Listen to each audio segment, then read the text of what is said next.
makikita ninyo ang aking lipid profile, no? Yung aking bad cholesterol, napakataas, no? Ayan, cholesterol ko nasa 267. So ang minimum lang dapat is 200 lang, di ba? Tapos yung triglycerides ko nasa 165, napakataas din, no? Ang good cholesterol ko bumagsak, no? 37 lang ang ano ko, yung good cholesterol ko. Yung LDL or bad cholesterol ay 197. So talagang napakataas, no? So yung non-HDL ko cholesterol 230. So makikita po ninyo, no, lahat napakataas, no? Napakataas ng aking lipid profile. So nung araw din yun, medyo hindi na maganda pakiramdam ko, no? So pumunta ako dun sa doktor, no? At binigyan niya ako ng mga gamot. Ito yung mga gamot na binigay sa akin. Makikita mo, ang dami niyan, no? Every time na mag-take ako ng gamot na yan, nahihilo ako, no? Nahihilo, sobrang hilo ko niyan sa umaga. So nung dumating yung barley sa akin, ayan, nung December yan, nung pag-join ako sa Kayam, nag-try ako ng barley. Dahil nga sa sobrang taas ng blood cholesterol, dapat sabi ng doktor sa akin, dapat sa hospital ka na, no? Sabi ko, Dok, tinry ko to yung barley, mukhang gumanda yung pakiramdam ko eh.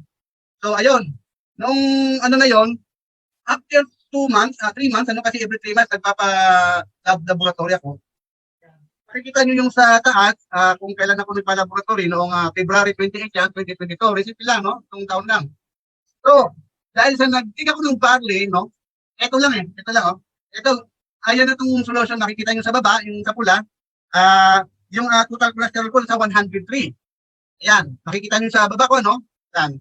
103 ang aking total cholesterol. Tapos, bumagsak ang aking triglyceride, no? Naging 114.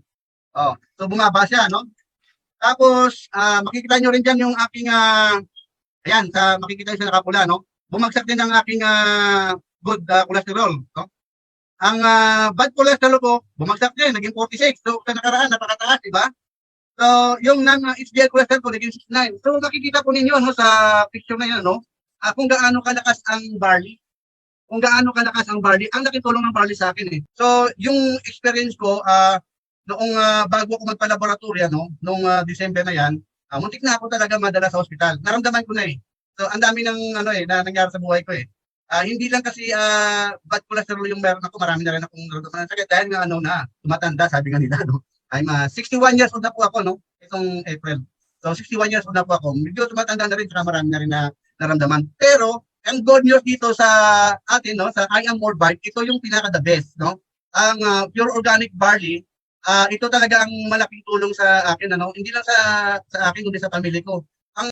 Ngayon, yung hindi lang naman sa pamilya ko, kundi sa mga kaibigan ko, ano, mayroon akong kaibigan na nag-take ng barley, no, before 3 days pag gumagamit ng insulin. Sabi niya sa akin, sir, sabi niya, diabetic, gumagamit ako ng insulin 3 times a day. So sabi ko, try mo yung barley. So nag-try siya, after 2 weeks, sabi niya sa akin, bumalik, pumunta ng bahay. At sabi sa akin, sir, gumanda yung pakiramdam ko sa barley, na binigyan mong barley. Dalawang box pa lang yun.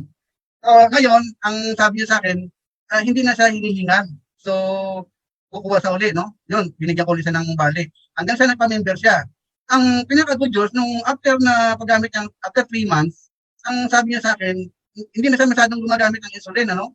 At nakakapag-bike na siya, malayo na yung nararating niya, no?